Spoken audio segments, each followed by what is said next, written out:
Hello, my soul brothers and soul sisters. I am Ron Smith, and this is the Dr. Ron Smith Investigate Show, where we separate the real from fake, the fact from fiction, and give you the winner's edge. And sometimes we're able to turn your water into wine. And this is season number 4, and this is episode number 3. And we are talking about creating a wealth mindset. Uh, in this country, we have uh, 3 different categories that we place people in. We have the poor, we have the middle class, and we have the rich and wealthy. I'm going to use those 2 terms synonymous, but we're going to break it out when we get to those points later. I consider myself an expert because I've been in each of those 3 different groups.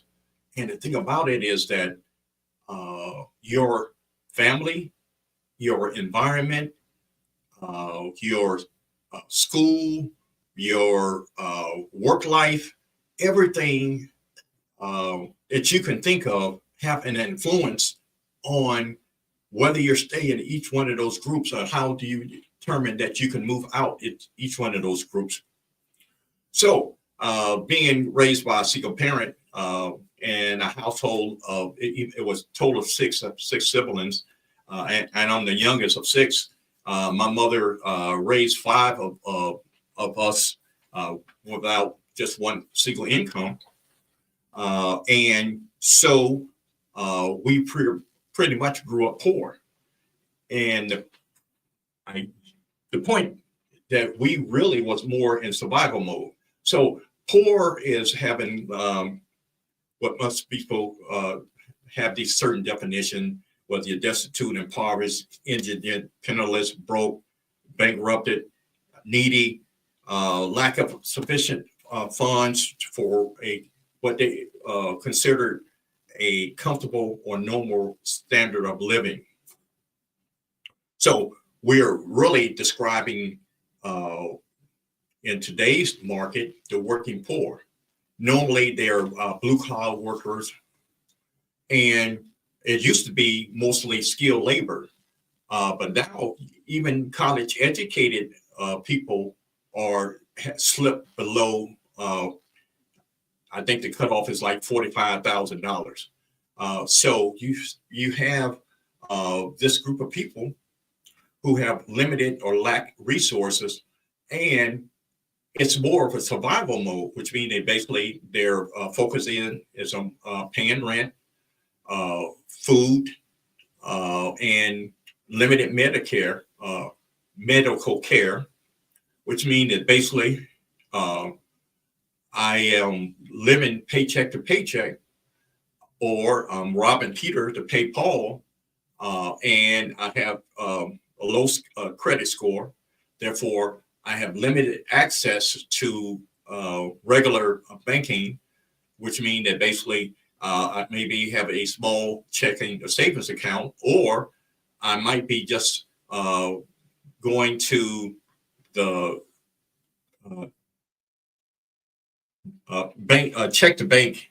I was trying not to use one of those the models, but check the bank to cash my check, or using Walmart or Target financial services, which means that basically I'm getting charged probably more just for the regular banking system.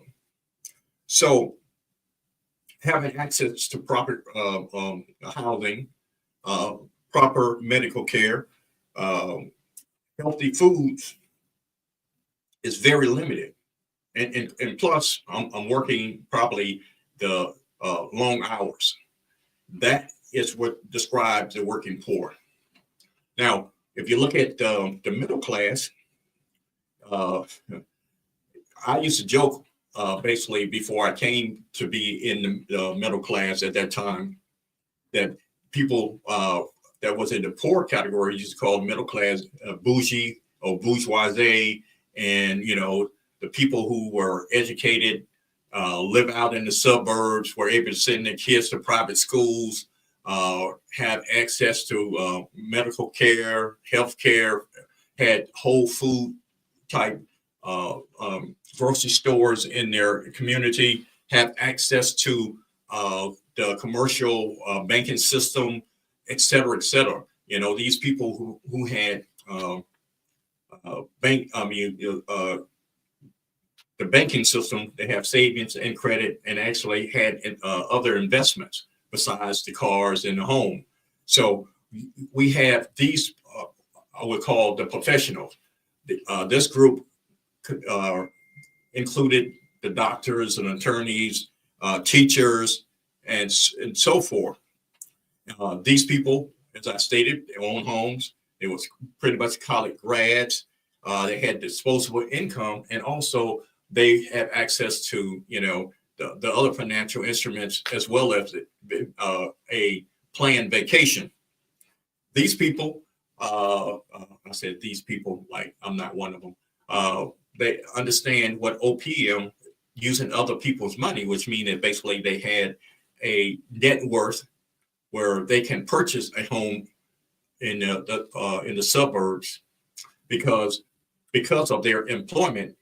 They had the wherewithal to have from a 650 to 850 credit score, so they was able to purchase a lot of things. I guess the negative to being in this group was they could also live paycheck to paycheck, just because they had a higher income doesn't mean that basically they still was financially solid or financially stable. So they purchased things on time, and they were able to accumulate a lot of those the toys, the bells and whistles, so that does not mean that they are financially savvy. As I found out, my peers in that group, pretty much they have mortgaged everything. So, and we'll get back to to that. So let's talk about, and well, before I leave that point, the middle income is from $49,000 up into let's say 148.5. That is considered to be middle class. Now, during this economy that we're in now in 2025, all bets are pretty much off, but because most of the federal employees were in that middle class who just got furloughed or fired or took the early out. So those individuals, my former peers, have to reevaluate their financial position. And we'll talk a little bit more of that later on in this podcast. And then we're going to move on to the rich and the wealthy. First of all, being wealthy in the United States would be basically you had money, you have assets, you live in abundance, you have high net worth, you're considered affluent, opulent, and your annual income is 800,000 plus. We used to call those people deep pocket guys. You're having a lot of money and a lot of income. The difference between being rich and the difference between being wealthy is that you can be a high earner, meaning that basically you can earn up to 6 and 7 figures, but you also are living paycheck to paycheck, which means that basically you have the appearance that basically you have the cars, the house, and the clothes, and you go to certain events, and you go, you have all these things, the jewelry. But if I ask you, what is your net worth, then basically you have very limited things that you really could consider asset. Remember, to keep it real simple, asset is anything that will generate money for you. A liability is anything that take money from you. Just because I live in a very wealthy neighborhood and I could actually be leasing that home, You have a lot of people, entertainers and show business that actually are leasing those items. And so I can look and appear that I am very wealthy, but at the same time, those things are not really true. So just because a person has the appearance that they are wealth, it just could be just rich, or they could be just in a category where we consider them to be wealthy. Most of your entertainers, athletes, sports figures, etc. A lot of them are, have advances, and they spend their advances on those items that make them appear that they are, wealthy. So wealth is long-term financial security. Wealth is creating, like I said, that 800,000 plus 5 million, 10 million, 20, 100, where you can not, where your passive income, which means incomes that you're not working for, your assets have actually can create the lifestyle that you have actually set up. So whether it be a business, stocks, bonds, real estate, etc., you have the freedom to actually do the things you want to do in life. And basically, that's the separation of those things. So one of the things that I am uniquely, I guess, gifted or uniquely have the experience in that makes sense. I can direct a person who is actually poor, blue collar, quote unquote, and having limited access. I can create a strategy and use certain tactics that person can move from one position to the other. One of the things that we're going to really get into on the second half is we're going to talk about basically the ways that we can obtain money. And once we obtain money, how we can actually make that beneficial to us. So if a person, let's say a person with limited access, if give you take for granted, or housing and transportation are the two major expenses that you're going to have in any one of these groups. And how you pay for those assets or the things that you need to, I guess, vital to life is what I'm searching for. And how you finance those things is in each different groups is, how you actually determine what is success for you. You can actually be in, quote unquote, the poor section and have total freedom, that you have peace of mind that the income that you are obtaining has established your lifestyle. And what I mean by that, let's say, basically, I instead of me renting, I would get with a group of people like-minded, and we'll actually purchase let's say, purchase a quadplex, me and my partner. That way, we pool our money together. We would each have our own space, and we rent out the other, especially with dealing with a quadplex. Or if I had a duplex and he and I were a roommate, we'll rent out the other section. That will actually save us so much money, because lodging or housing is probably most expensive thing that you can do. By me partnering up with him, I kind of split those things in half. And basically now we have overcome one of our major challenges in life, which is in housing. So after the break, we're going to talk a little bit more about how, if you're in the what they call poor section, and how you can overcome and move up into the middle class. And then we can talk about the middle class moving up into the rich and wealthy. After this break, we're going to talk about creating.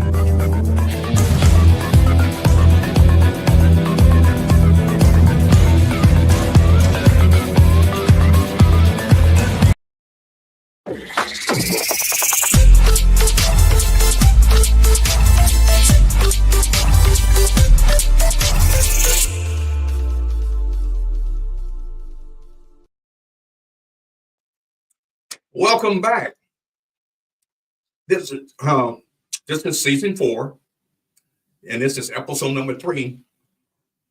And we are talking about creating a wealth mindset. And in the first half, we're talking about the poor, the middle class, and the rich / wealthy, and how actually because of our families, our education environment, somewhat dictate us to whichever class that is.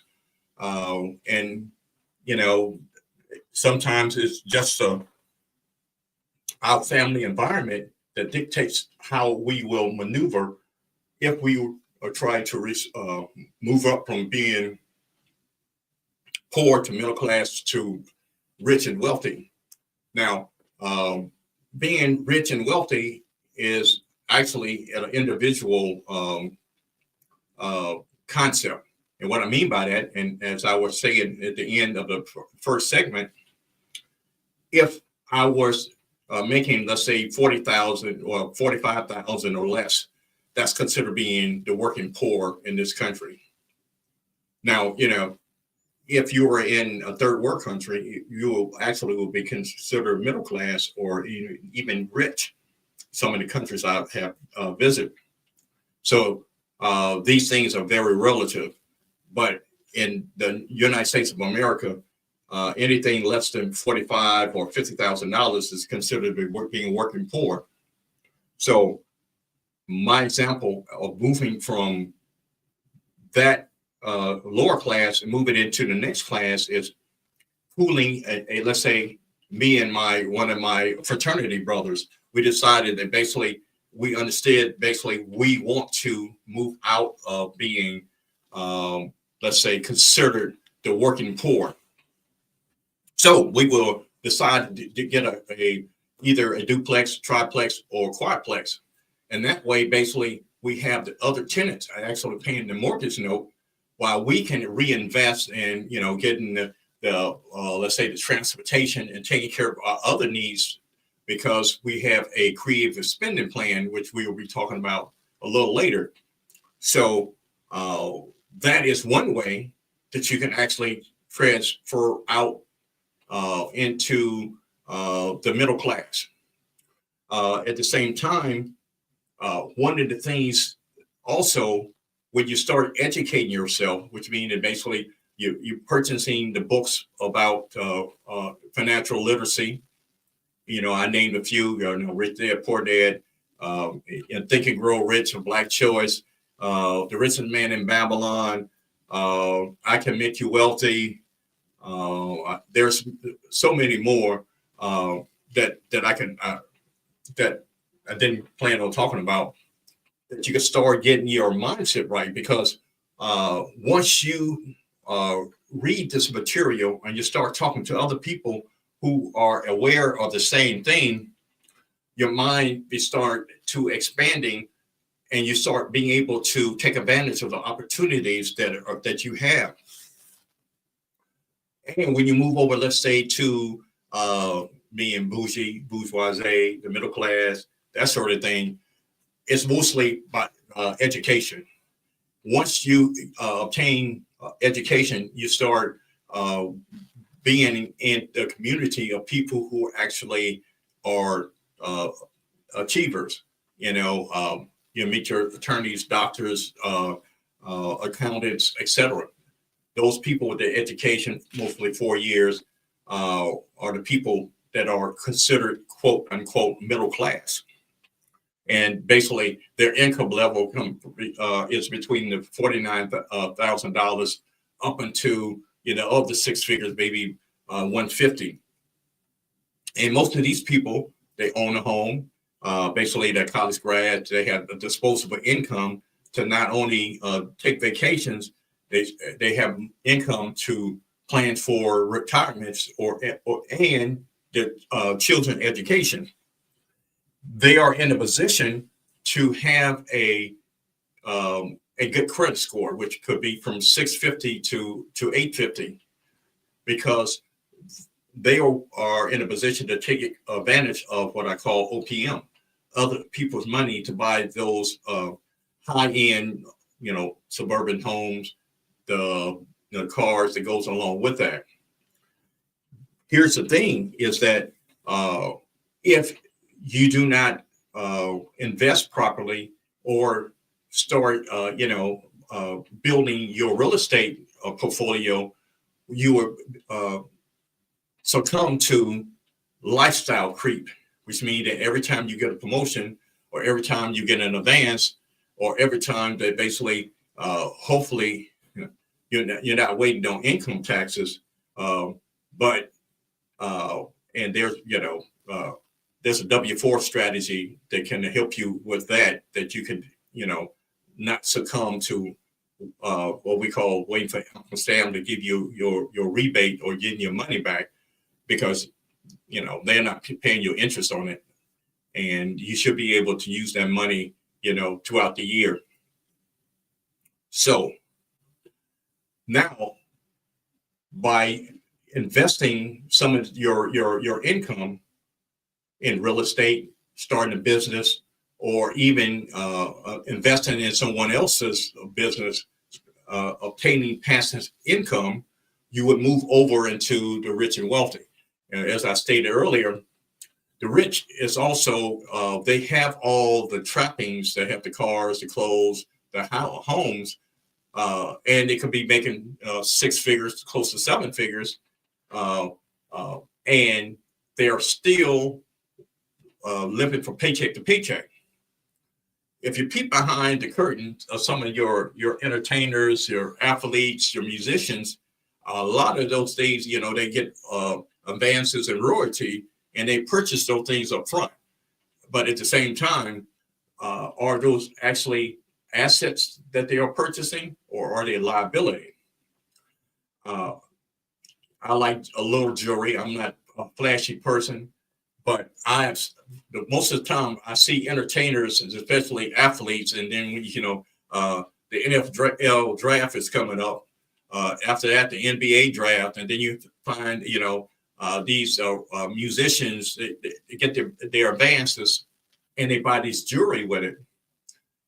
I look at it as the same as if I would purchase a new BMW. If you sit down in that vehicle, drive it off the lot, make a U-turn back into the dealership, you will not be able to get the money that you paid for just 3 minutes ago. It's the same thing with the jewelry. For all your design that you want, the teddy bears or the dolphins or the dollar signs or your name across that, you would never get the purchase price in return if you had to return that item, or if you had to sell it. So one of the things that, I'm not trying to tell people what to do with their money. I'm just saying that there's assets that you could purchase, and then there's liability. Now, take for instance, if you buy a certain brand watches, certain brands increase in value. And there's some things that if I add diamonds to it, I just decrease the value of that same piece of jewelry. Those are the things that hopefully, your friends, your parents, your agents, your attorney, hopefully they'll whisper in your ear about, appearing rich and actually being wealthy. So in this category, you are in the company of people who are making money. But at the same time, you're also in the company of people who are making money off you if you're not very intelligent about doing that. So those are the three classes: the poor, the middle class, and the rich. And then I to separate from what's the difference between rich and wealthy. The wealthy is actually are living off passive income, where the rich are still working on active income, which means they still living paycheck to paycheck, and they cannot stop getting off the hamster wheel until they start investing in money properly in stocks, assets, et cetera, et cetera. Now, let's talk about the four ways that you can actually obtain money.